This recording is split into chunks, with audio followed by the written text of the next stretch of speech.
Hello, it's Roger Bisbee here from Skill Builder, back in the shed with another tool test, and this time we're looking at Triton, the Pendulum body grip jigsaw that they've got, a 750 watt machine, so should be good and powerful. For those of you who don't know Triton, they're probably at the lower end, what we might call value for money brand, if you like, lower end of the price range, but they come out with some good kit and it's been well received by our viewers, and we love the comments underneath. This is very popular brand in Australia and it seems to be doing well over here now, so we're going to give it a look, see what we think. But as always, what we really want is your comments underneath. You tell us what you think, have a look at the evidence if you like, and give us your opinion. And if you've used this tool or you've used other Triton tools and want to tell us about them, we love to get your comments.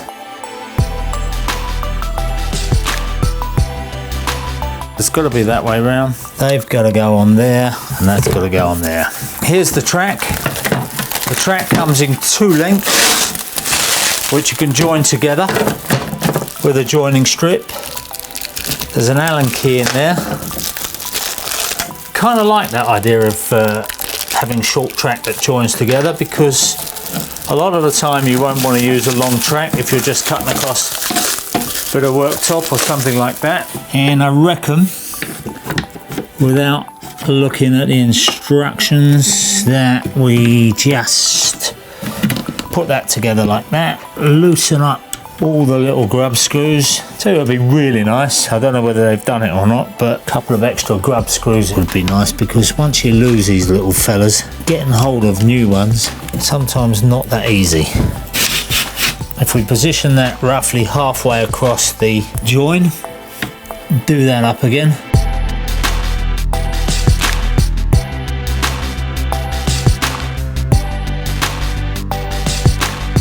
Of course, we've also got speed control tucked behind here.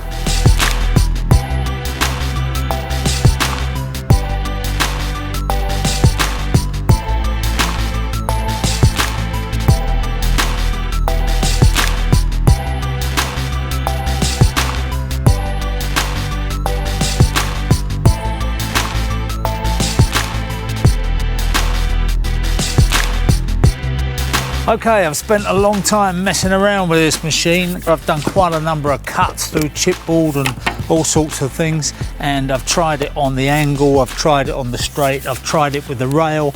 I'm not over impressed with the rail, got to say. This idea of having the guide on it is fine, but it doesn't bring a lot to the party. I mean, you can do that kind of thing by clamping a spirit level or a straight edge across the workpiece and running your jigsaw down. We've been doing that for years, so this doesn't really give you any real advantage. I mean, the whole idea of a rail normally is that you're trying to avoid the breakout. If you're using it with a circular saw or a plunge saw, you can avoid that breakout that you get because it's running down the edge of the rubber, but this is actually running down the back end of the rail, not on the rubber, so it's not preventing any lift. All it's doing is giving you a straight line. So good idea, I guess, but not really.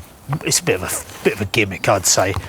That aside, this is a nicely made, robust machine. It's got plenty of power. I like the body grip. I'm a fan of the body grip, so that pleased me. Then as I carried on, I discovered a bit of a problem, and the bit of a problem is that this roller on the back here, I'll do a close-up of it in a minute, but the roller on the back here, if you've got this on the full pendulum setting, that's number 3, then the slack between the back guide, if you like, the tension isn't enough. Now you can see that that blade there is lifting free. If I can get the right angle for you, you can see that the blade is just lifting free from the roller. So it means that there's a tendency for it to jump the roller and go off to one side, and there's a couple of grooves either side of the roller that that blade can sit in perfectly happily.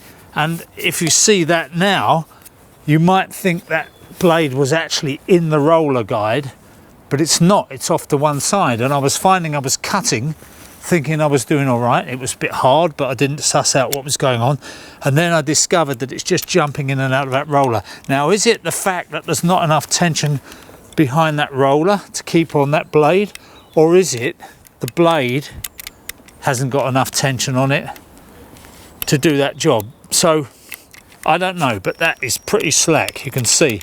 So that's going to cause you all kinds of problems when you start cutting through deep things. Now, I didn't intend to do a comparison test, but when I looked at that roller, I thought, let's get out my jigsaw that I use a lot, which is this one, and look at the roller arrangement on this. I just take the battery off so that I don't damage myself. And if I look at the roller arrangement on the back of this one, it's pretty much, doesn't matter what setting you go on. If you go on 0, it's right tight up against there, and if you go round to number 3 on the setting, you've still got tension on the back of the blade, which is the important thing. Obviously, when you're pushing forward, it's not a problem, but when you make a turn and this pendulum, the blade's going at the pendulum, there is a chance of it disengaging on the Triton. But I've never had it happen with any other jigsaw, so I'm thinking it's just a quirk with the Triton. Now, that could be a fault with that particular one.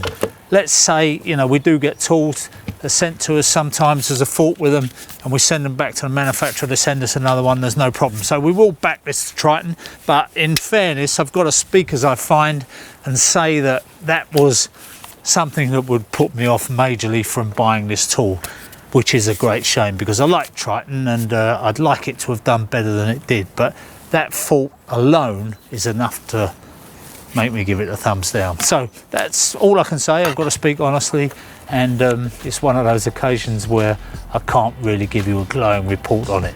So I'm Roger Bisbee. We'll keep testing tools, hopefully, if the lawyers don't get us, and come back next week. We'll have another tool for you, and keep coming back. If you're not a subscriber, become a subscriber, because that way you keep up to date with everything we've got going on Skill Builder. There's an aeroplane going off. It's one of those quiet ones, I think. Anyway, come back to see us soon, and we'll have more tool tests.